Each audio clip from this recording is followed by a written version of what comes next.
Well, we're live. Hi, folks, and very big welcome from me, Simon Bliss, Chairman at Team, for episode 4 of our Team AI sessions, hosted by the brilliant Kalpesh Baxi. Thank you, Kalpesh, for putting together so many great sessions. And we've got a team legend with us today to add all of his skills and experience to the subject matter.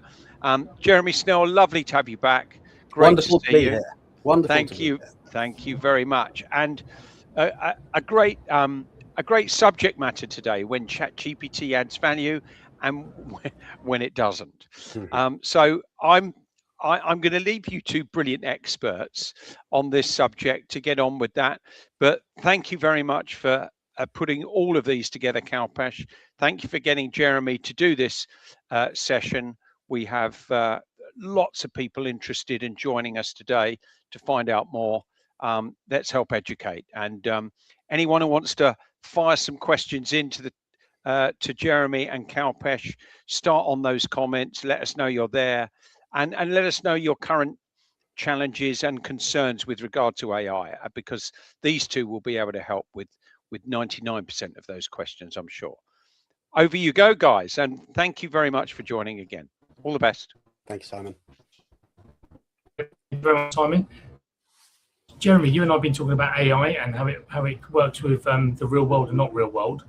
I think what I enjoyed about our conversations is what we both approach it from the same way, which is let's forget the hype and the bubble that goes with it. Practically, how it can help us and come through. So, for anyone that doesn't know you, and I know it's probably going to be quite hard, can you tell us who you are, mate? Surely. So for those of you who don't know, my name is Jeremy Snell. I run a business called Your People Engine, which is an online performance emporium for the recruitment industry.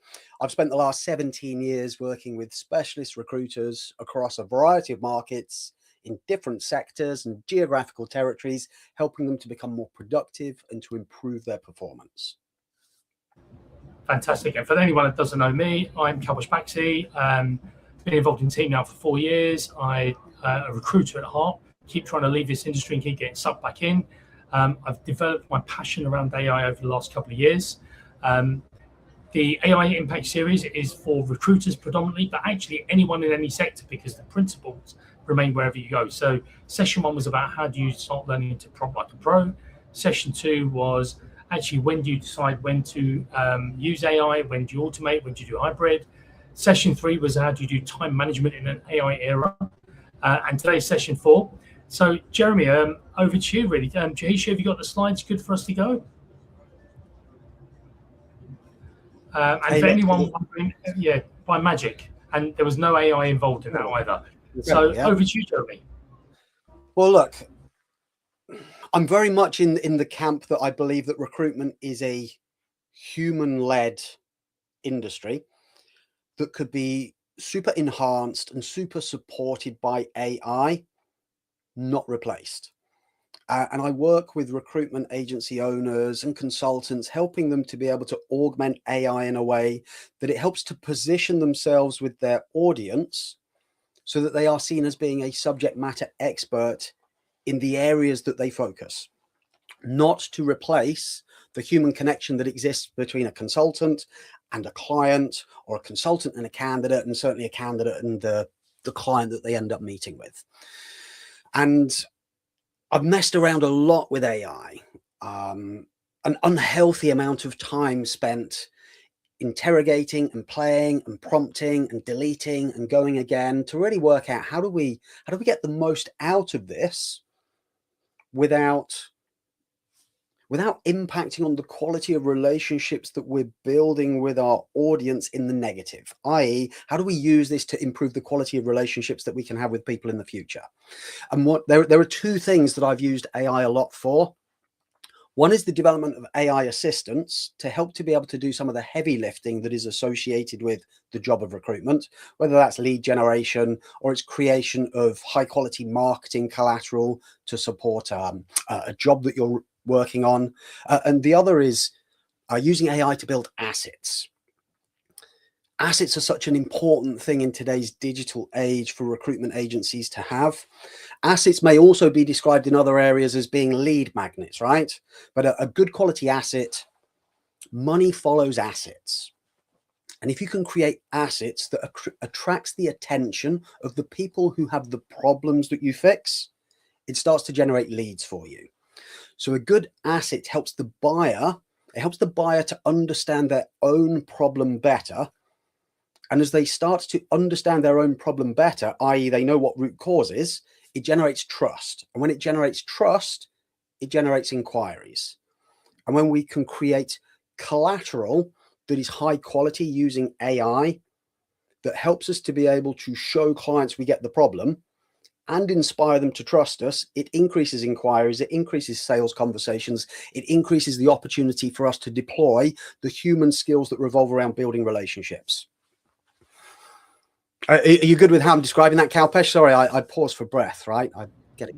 That's fine. I think we've come from a very practical point of view. I think anyone watching this are technologists, are people passionate about the subject matter we're involved in, and given service for those that are in the industry, how to get more performance, more revenue, more success more often. And you like tools and platforms. Your what we're talking about is an asset bank. Yes. And I say yes with agreement, although there were some glitches in terms of the audio. This is about building a bank of assets that helps us to be able to send the right collateral to the right people at the right moment with the right messages. I built an asset which is called the 2026 Hiring Guide, which is a reflection for hiring managers. So employed hiring managers in corporate environments, probably in the profile of organization that many people who are watching this would consider to be their customers. And I built an asset that was designed to explain to hiring managers, these are the challenges that job seekers currently have. These are the challenges that hiring businesses have. And this is where the two sets of challenges collide that starts to create a set of behaviors that could stop you from being able to hire the right people. So as an asset, I built it as if I were the recruitment agency to create something I could share with my own prospects to help them to be able to understand, how have I gone from advertising a job and having 500 applicants to now being at final stage interviews and struggling to be able to ensure that I'm even able to find somebody I want to offer, and what's been the issues on the journey that people have been going on. So the 2026 Hiring Guide, we're going to share a copy of that with everybody so that you can see what I built. What I really want to share with you is the journey that I went on to be able to build it. Some of the places where I challenged traditional convention in terms of prompting, and how I started to produce something that was genuinely unique in the marketplace. Because most people open the conversation by asking the LLM to make something. And when I say LLM, we could be talking about any of the LLMs, right? We could be talking about Grok, or we're talking about Claude, or we're talking about ChatGPT. I'm agnostic on the whole thing. The document that I'm referring to, the 2026 Hiring Guide, I built that with Claude. And because most people open a conversation by asking the LLM to make something, it goes straight into generation mode. So if I ask it to produce something, to create something, to generate a report, to build something that I can share with prospects, I'm probably already sliding into language that the LLM is so comfortable with, it's decided to go off and build something without having thought enough about what is its form, what is its function, and who is it for. So I chose not to ask it to build anything for me. And in fact, I flipped it on its head, because LLMs by default, when they're left on their own, they create something which is homogenized. They are designed to create something which is defendable based upon average. So if I ask it to write me a job advert without enough thought to the prompt, it will look at all of the job adverts to bring back something which is the net sum of average. It creates things which are smooth, they can be branded, but sometimes these outputs can feel hollow despite being filled with words. And if I ask it to create if I use a word like report, or I use a phrase like lead magnet, it will go off looking for things with those labels. And it will use the most common structures that are associated with those things that by design create something that blends in. And I would prefer to create something that stood out. Kalpesh.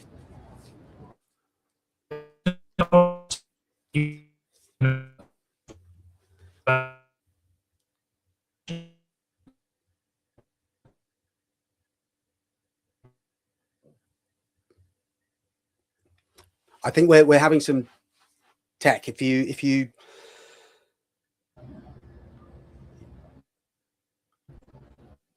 drop to the chat, you can. Yeah, that's fine. I'll carry on, right? Carry on, mate. I'm going to carry on.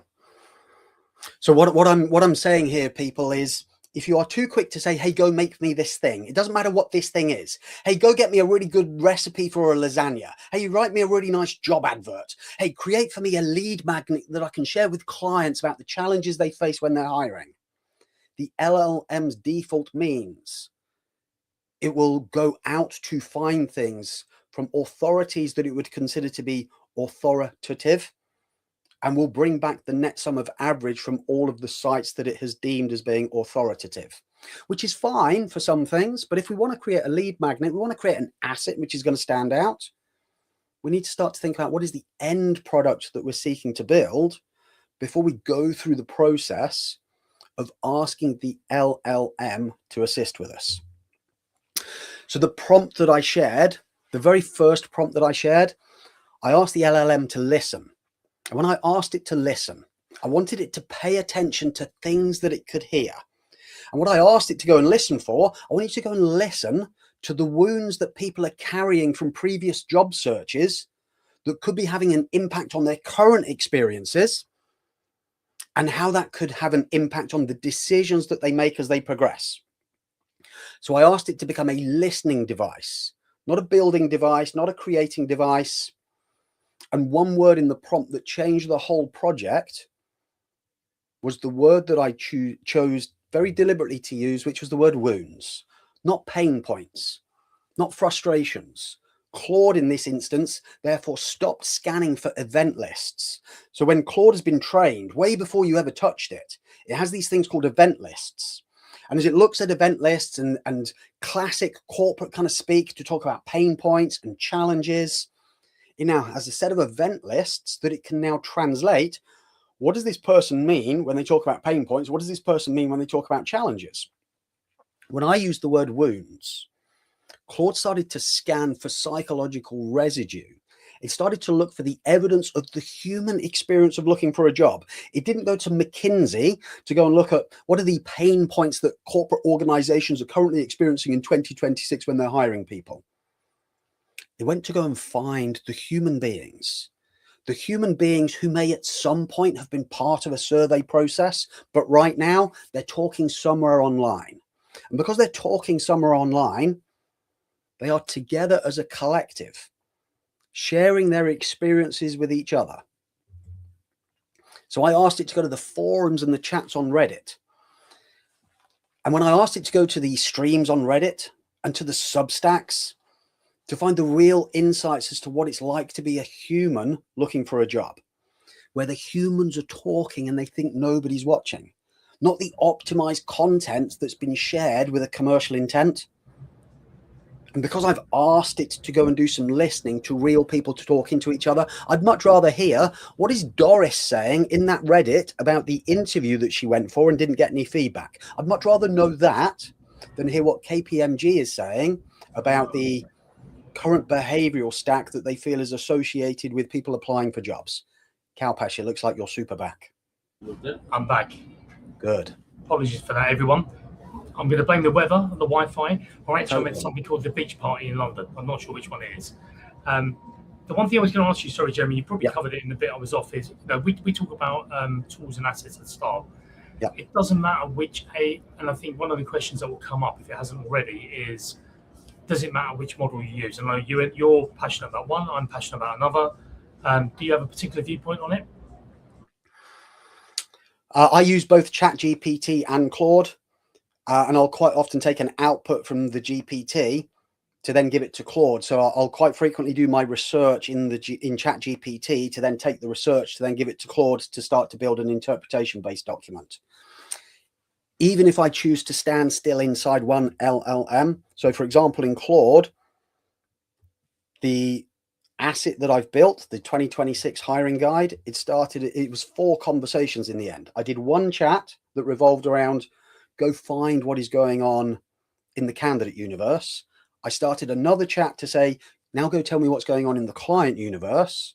And I started a third chat to say, give me some data that revolves around these kind of metrics. So independently, each of those chats went to do those things without it attempting to try and work out what is this guy doing. Because what the LLMs want to do is they want to be moving onwards, which is why they often say, hey, now do you want me to turn that into a 7-page checklist? And would you like that to become an image that you could share as a PDF? And it's always trying to be one step ahead to say, probably the next thing to create would be this, and then this, and then this, and then this. So it's independent chats, Kalpesh, that can sometimes be more beneficial. And the bit I was asking earlier on, Jeremy, was a little bit like when the internet came out, and we've grown up in the era of Boolean searches.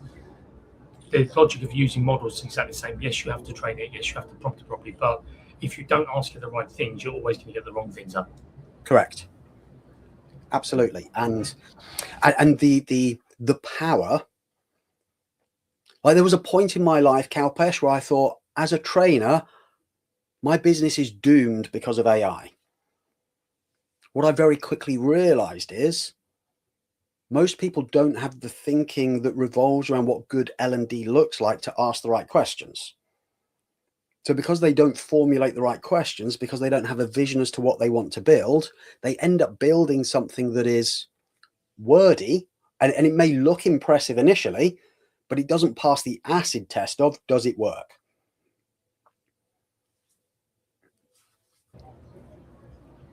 Brilliant. And I think that's the same with all things, right? If you're an experienced recruiter and you know what you want to be able to produce and you know what good is going to look like, the LLM can super enhance your capability. If you have no idea and you're now using the LLM to cover up your own stupidity, you won't notice whether it's created something that actually shows you to be as stupid as you are on that subject, or is actually now creating a facade. Do you know what I mean? Yeah. Yeah. It's the fake that comes with it, but it's absolutely right. I mean, and that's why whenever we've done a lot of stuff with the team members recently on AI.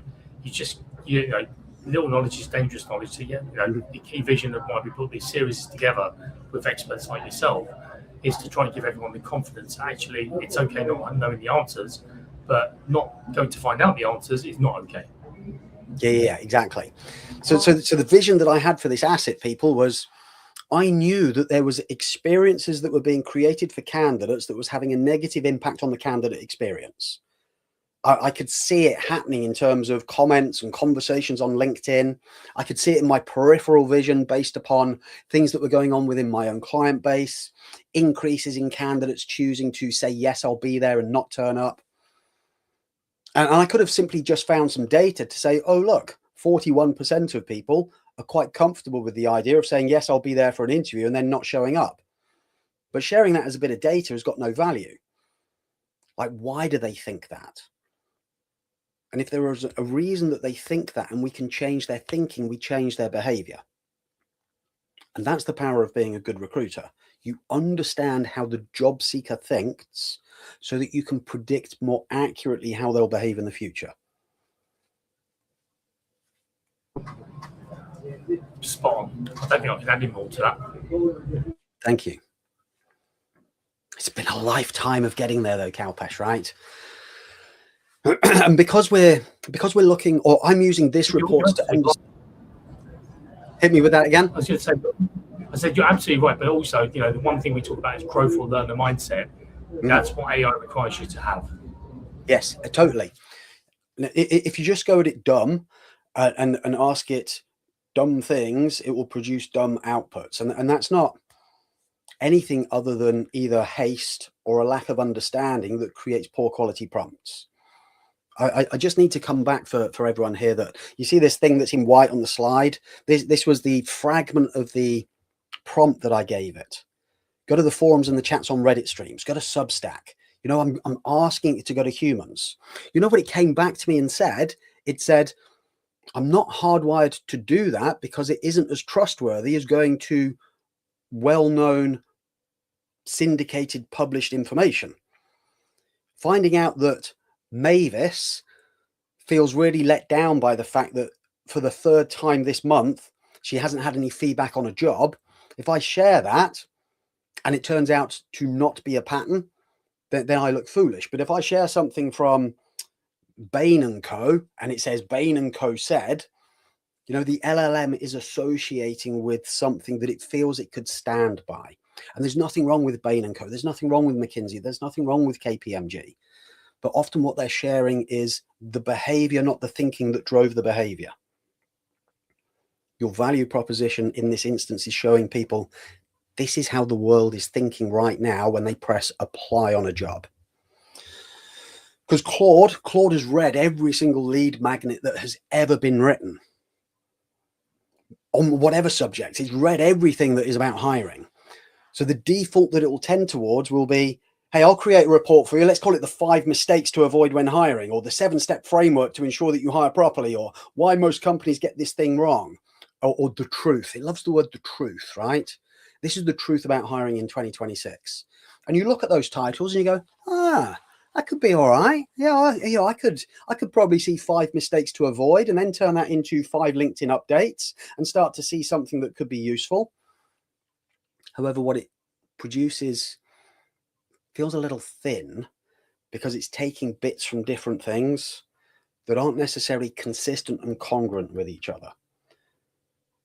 So when I asked it to create a section in the hiring guide called the wounded candidate walking into your interview room, to share, this is what the candidate has experienced in the last 4 weeks that is going to have an impact on their perceptions as to what is going to happen next. Deal with the human being in front of you, not the resume that is in hand. And the better you get at engaging the human being in front of you, the more likely you are to find that they choose you. Because we've dehumanized the recruiting experience. So as an asset, I chose to build the source of truth before I created the product. One conversation that created the candidate experience. A second conversation that looked at the experience of managers and the pressures they carry home at night. When I asked it, I want you to go to Substack conversations and Reddits to find the things that CTOs are saying to each other at 11 o'clock at night on a Friday. I want to know what are the things that actually matter to them and what are the challenges and the frustrations. But I need to avoid the corporate speak when I do that, so that we actually get the true insights of Sebastian talking to his peers, or Melissa who's talking about the challenges that are associated with hiring through the talent team. And then when we did that, we built the behavioral patterns. What now can we see as being fresh and recent data, and how do we show people how consistently some events are on the increase? So for example, 2 years ago, job acceptance ratios, 74% of job offers were being accepted 2 years ago. Today, it's 52%. So when we see that there is a trend in the number of people who are choosing to turn down a job, some of that is a direct response to employers thinking that in this marketplace, they can take advantage of job seekers' vulnerability and lowball. And if you're sat there and you do permanent recruitment and you have vivid memories in the last 6 to 12 weeks of clients saying, I know they wanted 80, but give them a go at 75. That's a client who thinks that they've got the cards in their hands because the world is telling them there's an abundance of job seekers and everyone's desperate to find something. That's not what the job seekers are saying on Reddit, people. And when we have 2 communities who don't get to actually hear what each other wants, the only person who can fill in the void is you. And in the old days, the only way we could fill in the void was by being on client meetings and doing sales calls and getting to networking events. Today we can build this We can build this in a way that we can start to share it with a far larger audience of people.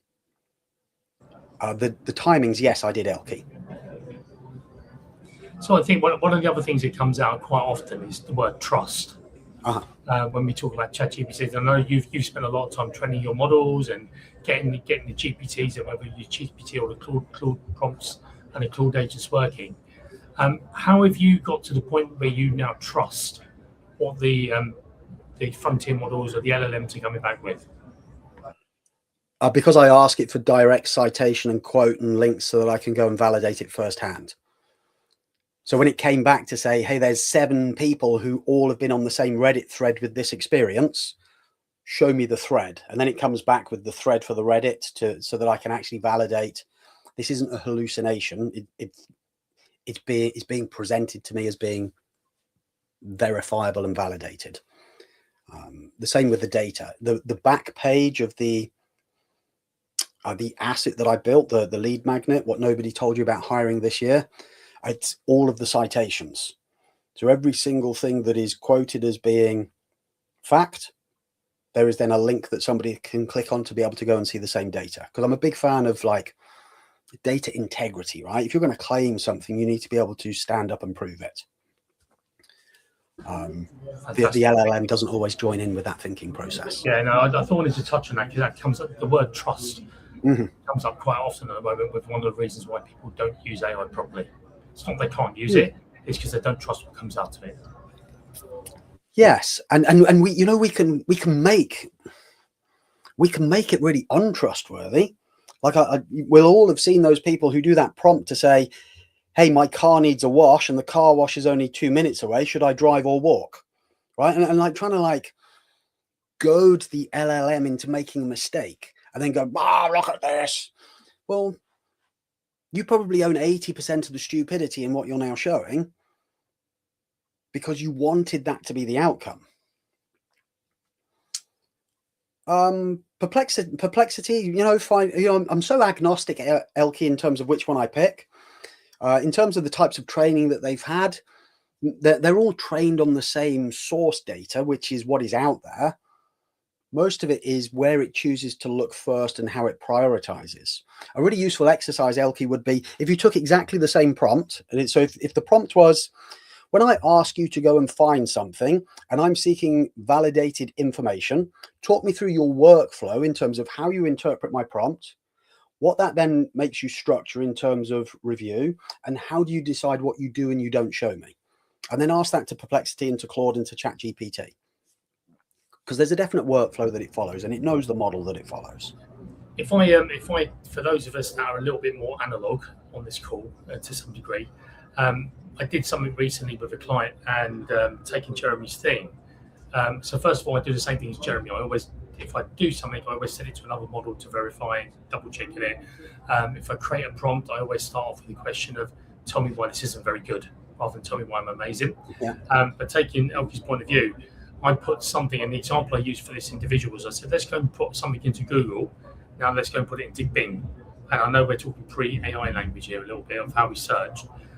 That is the model. That's the general principle about what Jeremy, what you're saying is basically, you know, if you put the same query into Bing and the same query into Google, you get different search results. They come up because of the way they do it. The models work the same way. They've all got different neural pathways and logic of how they come up with the answer.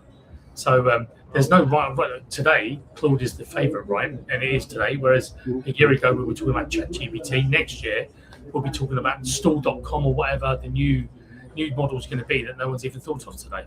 Yeah. I'd probably spend 70% of my AI LLM work with Claude and 30% with ChatGPT. And every time I go back to ChatGPT, it surprises me how much it has progressed since I last used it. Whereas if you're using it every day, you don't see the micro progression. And because you don't see the micro progression, you feel as though you can leave it because you've nailed it. Go have an affair with Claude for 2 weeks, come back to ChatGPT, and you start to see that there's a difference, and vice versa. The source of truth is the thing that's most important to me. Actually feeling as though we are building something that is based upon my brief. These are the things that I want to hear. This is what I want to filter for. These are the locations that I want you to go to. These are the places that I don't. And when I came back with the 3 deliverables, I could now bring those together as the source of truth. And when I bring them together as the source of truth, yeah, I call it Claudette. As we bring them together as the source of truth, we should then own, I got stuck then, we should own editorial judgment. Because here is all of the source of truth. This is how I would like to see this being structured. Editorial judgment can't be outsourced. We wireframe it to say, this is the form, this is the function, this is the profile of the reader. Here is the typical ICP of the person who is going to be digesting it. This is likely to be the things that they are experiencing that could lead to them being interested in reading it. Position this so that it helps them to see it as being a solution to the true problem rather than a reaction to the symptoms. And then we can go into production mode. One of the most unhelpful things about GPTs, LLMs, is the word generative. It makes people think that it makes things from nothing. It's a synthesizer. It takes different things from different places and mixes them together into a pot and then synthesizes something for you. It's like the world's greatest listening device. It's like a symphony concert hall in terms of its ability to hear everything. And most people are using it like it's a photocopier. And because of that, what comes out does look like it is a pseudo copy of somebody else's. Yeah, we might have to explain what a photocopy is for some of our listeners. Yes. That sounds like another episode. Elke, you're spot on in terms of people now using it to buy off of AI. I think the one thing to be wary of, and if you're not aware, that a lot of these models now are bringing in paid adverts. Mm-hmm. So, up until now, pretty much, unless someone was clever about getting things in, they're great. But you're now going to see that actually the paid adverts, you'll start having things popping up. So ChatGPT made an error in the UK last week.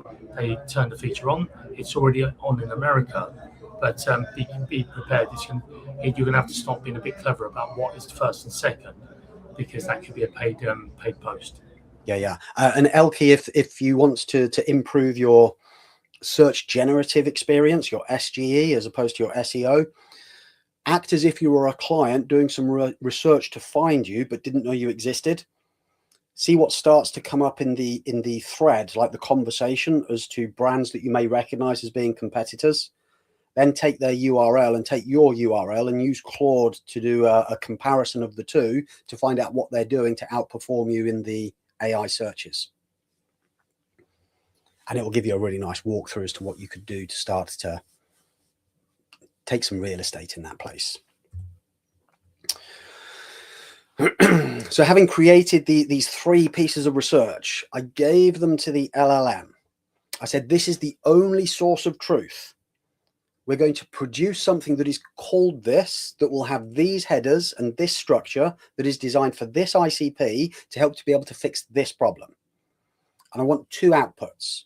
One I'm going to call the appetizer, and one is the main meal. So the appetizer is a 1-page amuse-bouche. And I could use the 1-page amuse-bouche to be able to get people's attention and to whet their appetite, to then say, if you're interested in the full document, simply reply with yes. So I can start to use it in my business development to capture people's attention with something low friction and easy to read, to suggest if you like the flavor of this and would like to dig deeper to get the answers, there's a full meal that's available too. Yeah, I've seen it too, Elke. Wherever there's a money opportunity, then marketing kicks in, and then paid advertising kicks in, and yes, we either join in or we find a way to outsmart it, right? Yeah, just a quick Matthew Richards, great comment, by the way, in terms of getting other LLMs to mark the outputs. That's pretty, refers back to what Jeremy and I have been saying earlier on. Just take something, even if it's a free model that you use, just put it into something else, you'll be surprised what comes back. But everyone needs to understand what model works for them. There are better models for different tasks. But some of it is trial and error based on what works for you. I run an AI agent builder. My colleagues love Claude. I love ChatGPT. But it's ChatGPT works for me for the projects I build. If I was coding, I probably wouldn't use Claude. I wouldn't use ChatGPT. I'd use Claude. Yeah, and I find that just testing them against each other sometimes helps you to be able to see what changes have they put into its training, because what feels useful today can start to erode and something else starts to, you know, they're like two cars in a race, really, aren't they, looking to get the same traffic. Everyone good with how I'm describing the amuse-bouche and the meal? Good. And the thing that I needed to fight all the way through, and I see people get distracted by this, and it creates so much cognitive overload. I'm sure everyone will empathize with this. Have you ever spent like an hour at an LLM, and afterwards you feel like you've spent 3 hours, like you feel tired, you feel drained, and you can't really hold on to the things that you've generated because there's just been so much stuff being presented to you in such a rapid period of time? It's because the LLM is built to be useful onwards. Claude told me this again in terms of how it expects to be used by a prompter and what it feels is the most valuable thing it could be doing, which is why almost every output, Claude adds a suggestion. Hey, here's 3 more things to consider, or here's a minimum viable action, or here's a stretch action. The LLM wants to be ahead of you, partly, I think, because it wants to be pulling some tokens, right? Because the more it gets you addicted to the use of the machine, it reduces the amount of free thinking that you'll do tomorrow because you become overly reliant on it today. I did a session with some recruiters 2 weeks ago where I said, right, we're all going to write down 10 ideas, 1 idea on each post-it note. Half the room said it's going to be really difficult without ChatGPT. they wanted to like just go to the LLM and go, hey, give me 10 ideas on how I could do this thing. If we let go too much of our thinking capability, we're going to find ourselves in trouble in the very near future, because I'm sure, not that I have any evidence for this, but it's a gut feel, prices are going to go up. The cost of a token will greatly increase. I pay $200 per month for Claude. And what I've read is that they are giving me the equivalent of $8,000 worth of tokens. And because they're giving me so many more tokens than I'm paying for, I think they're hoping that my behavioral stack will become so addicted to the volume of tokens I'm using that when the premium product starts to increase in price, I probably don't feel like I've got any other choice, you know? So just looking at what Elke had said, so many conversations over time, looking at it from different perspectives as a recruiter, then as a client, that it gets confused by what it knows, its memories. 2 things, Elke. I created a project in ChatGPT, which is called Hazardous Waste. And in the project called Hazardous Waste, I do chats in there that I've asked it to completely compartmentalize so that none of it ends up in its memory. So anything that I do in Hazardous Waste, it has 0% chance of infecting anything else. If you're worried about chats infecting other chats, make sure that as part of your prompt, you're creating a condition to say this is a standalone conversation that is not intended to have any impact on other conversations that we had. So the 3 chats that I did, they all 3 were isolated and unrelated to each other, and through command partitioned from each other too. It's belt and braces for me to have that project, which is called Hazardous Waste. That's often where I do work for clients, because I want to use it for me, for my business. But if I'm doing some work with a client, I'll do it in the hazardous waste section so that it doesn't get infected with somebody else's marketplace and ICPs and everything that goes with it. So because the LLM is built to move forward, avoid the temptation to follow the path as to what it's creating for you, and be really clear on, this is what I actually intend to build with this purpose. Otherwise, you'll get the same level of cognitive overload and end up with so much content and very little context that you'll not necessarily have the product that you wanted to help you to be able to engage with those clients. So as a set of 8 moves, we brief the audience, right? So we make sure it knows who is the actual audience that we want to listen to before we brief on the activity that we want to build. Like, for example, I created a tool to help education recruiters write better quality adverts to attract teachers. If I'd have spoilt it with the first prompt by saying, I want to build a project that creates adverts for teachers, It would have been off and away in a world of assumption. Does that make sense? We built personas for 3 different types of teacher. We then use those personas to start to look at what are their motivation triggers, what are their doubts, what are their fears. We created something that was an emotional behavior center to then say, if I were to communicate with them in writing in less than 300 words about this, not using the word advert. Do you get what I mean? Because the moment I use the word advert, all of its training kicks in and it starts to produce something which is net average. We brief the audience before the artifact. We use emotive and specific language to help it to do the right work. Listen, reflect, absorb is so much better than create, build, or generate. We tell it where we want it to listen and where not to.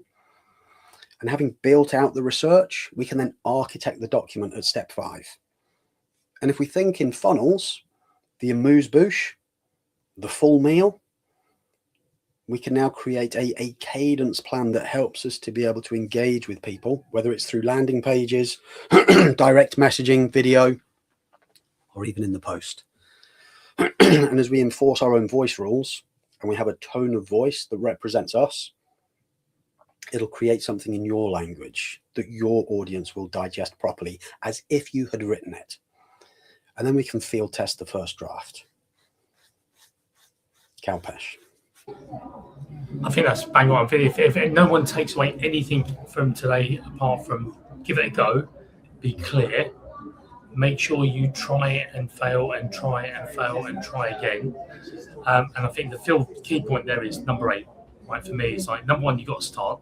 Number 8, field test the first draft. You know, if you send a mail shot out, if you go back in the days of paper or an email, you know, we've all come from the world of sending out multiple emails. It's part of a campaign.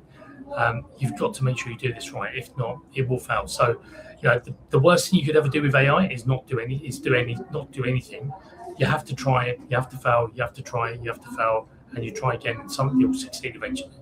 But I think the key thing, Jeremy, just a quick takeaway as well. You've got some free assets we're going to share. So Shahish is going to put it all in the chats. For those that are signed up, we're going to, you know, you've been very kind to share a whole bunch of resources from your learning and stuff you're doing, which would cost an arm and a leg, I'm sure.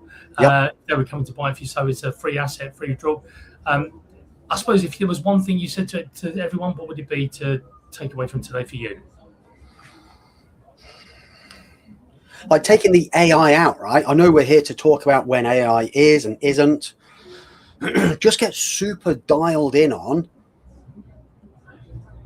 what are the problems that I actually fix? Who are the people that suffer from those problems? And then go and listen to how they talk about the problems. Whether that is at a networking event, whether that's on the phone or it's your client meetings. And then if we introduce AI, use AI to be like a glass on the wall. Listen to what's going on the other side. Don't assume that everyone has got the same problems. I feel like there's a couple of ChatGPT visuals coming in the post for us. Listen, put a glass against the wall. Look, I think that's brilliant. Thank you very much for that. Really useful, as always. Good. Always a pleasure. I don't know if Simon, are you coming back in, Simon? Should we drop the slides, Jahisha? Yeah. Why not? That was wonderful. Thank you. And I think the way you approached with your prompting has opened my eyes as to how much deeper we can, if we're smart, how much more information with clarity, with integrity, with regard to real data from real people we can get, rather than just following that the path that everyone else is taking, and getting some generic stuff back. AI loves corporate speak and AI loves data. Yeah. Human beings make decisions on emotion. The AI doesn't go looking for the emotion until you ask it to do it. No. Fabulous. That's what makes the big difference. So thank you for today. Appreciate it. No, thank you. Feel free to get in touch with Jeremy. There's links in the comments that Jahisha put. A great source of information, guidance, direction, and strategy for recruiters.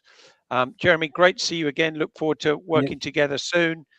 Bye, everyone. Thank you very much for joining the team session. Bye for now. Bye-bye.